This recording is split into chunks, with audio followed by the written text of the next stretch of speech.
வெள்ளை குதிரையில் ஒய்யாரமாக அமர்ந்து சவாரி செய்யும் பெண்ணின் அழகிய படத்தை பார்த்து இந்த பாடலில் வருவது போல விதவிதமான வர்ணனைதான் தோன்றும். ஆனால் அந்த பெண் செய்த மோசடி வேலை தெரிந்தால் ஐயையோ அம்மா என்று கதறத்தான் முடியும். சேலம் ஓமலூர் காவல் நிலையத்தில் உதவி ஆய்வாளராக இருந்து வரும் பூபதிக்கும் வழக்கறிஞர் என சொல்லிக் கொண்டு காவல் நிலையம் வந்த அலமேலு என்பவருக்கும் பழக்கம் ஏற்பட்டுள்ளது. ஏதோ வழக்கிற்காக காவல் நிலையம் வந்த அலமேலு எஸ்ஐ பூபதி போலியாக வழக்கு பதிவு செய்திருப்பதாக கூறி மிரட்டி பணம் கேட்டிருக்கிறார். அலமேலுவின் மிரட்டலுக்கு பயந்த எஸ்ஐ பூபதி 92,000 ரூபாய் பணத்தை எடுத்து கொடுக்க மோதலில் தொடங்கிய இவரது பழக்கம் நெருக்கமான கள்ளக்காதலாக மாறியுள்ளது. இருவரும் அடிக்கடி தனிமையில் சந்தித்துக் கொள்ள 2 நாட்களுக்கு முன்பு சேலம் அடுத்த ஊமகவுண்டம்பட்டிக்கு எஸ்ஐ பூபதியை அலமேலு வரச் சொன்னதாக கூறப்படுகிறது. இரவு 11 மணிக்கு அலமேலு அழைக்க ஆசையாக எஸ்ஐ பூபதி செல்ல பிறகு நடந்ததுதான் திகில் ரகம்.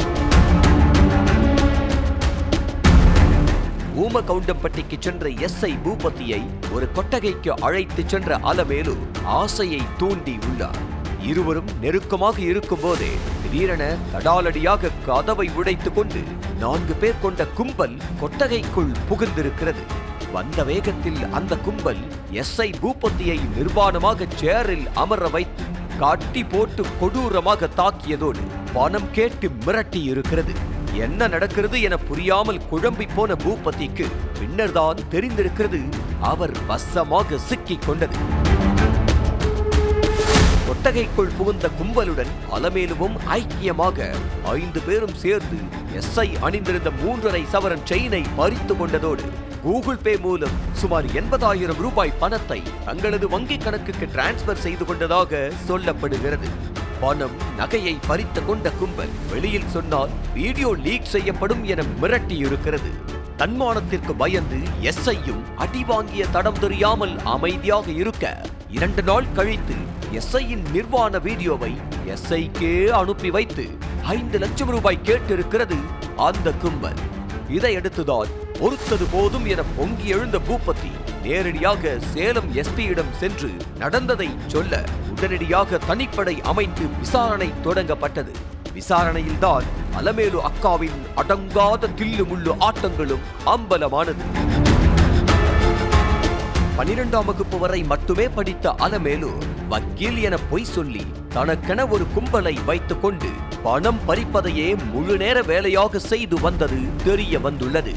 சேலம் ஓமலூரில் மாடி வீட்டில் வாடகைக்கு எடுத்து தங்கியிருந்த அலமேலு செல்வந்தர்கள் பணம் படைத்தவர்களிடம் நெருக்கமாக பழகி அந்த வீட்டுக்கு அழைத்து சென்று தனிமையில் இருந்து வீடியோ ரெக்கார்ட் செய்து பணம் பறித்து வந்திருக்கிறார். அலமேலுவின் அசிங்கம் பிடித்த தொழிலுக்கு அல்ல கைகளாக 4 பேர் இருந்திருக்கிறார்கள். அதில் முக்கியமான அல்லக்கைதான் ஊமகவுண்டம்பட்டியைச் சேர்ந்த விசிக ஒன்றிய துணை செயலாளர் வீரவளவன் என்ற முருகேசன். முருகேசனுடன் திருமால் வளவன் என்ற திருமால் அழகன், செல்லா என்ற செல்வம், பிரவீன்குமார் ஆகியோரும் சேர்ந்து இந்த மோசடி செயல்களை அரங்கேற்றி வந்தது கண்டுபிடிக்கப்பட்டது. தனக்கென ஒரு கேங்கை வைத்துக் கொண்டு தனது வலையில் விழும் நபர்களை மயங்க வைத்து தனது கேங் மூலம் வீடியோ எடுத்து மிரட்டிய அலமேலுவின் ஆபாச ஆட்டத்தில் இதுவரை 100க்கும் மேற்பட்டவர்கள் சிக்கியதாக சொல்லப்படுகிறது. கைதானவர்களிடமிருந்து பறிமுதல் செய்யப்பட்ட செல்போனில் எக்கச்சக்கமான ஆபாச படங்களும் வீடியோக்களும் கொட்டி கிடந்ததை பார்த்து அதிர்ச்சியான போலீஸ் 5 பேரையும் கைது செய்து சிறையில் அடைத்தது.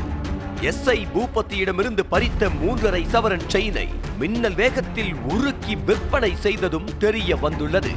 வக்கீல் என நம்ப வைத்து அழகை வைத்து ஆபாச தூண்டில் வீசி பணம் பறிக்க முயன்ற அலமேலு சேலம் மத்திய ஜெயிலின் சிறைப்பறவையாக மாறியிருக்கிறார். அலமேலுவின் எக்குத்தப்பான ஆசைக்கு உதவிய பல பேரின் வாழ்க்கையில் விளையாடிய விசிக நிர்வாகியும் ஜெயிலில் கம்பு எண்ணும் நிலைக்கு ஆளாகி உள்ளார்.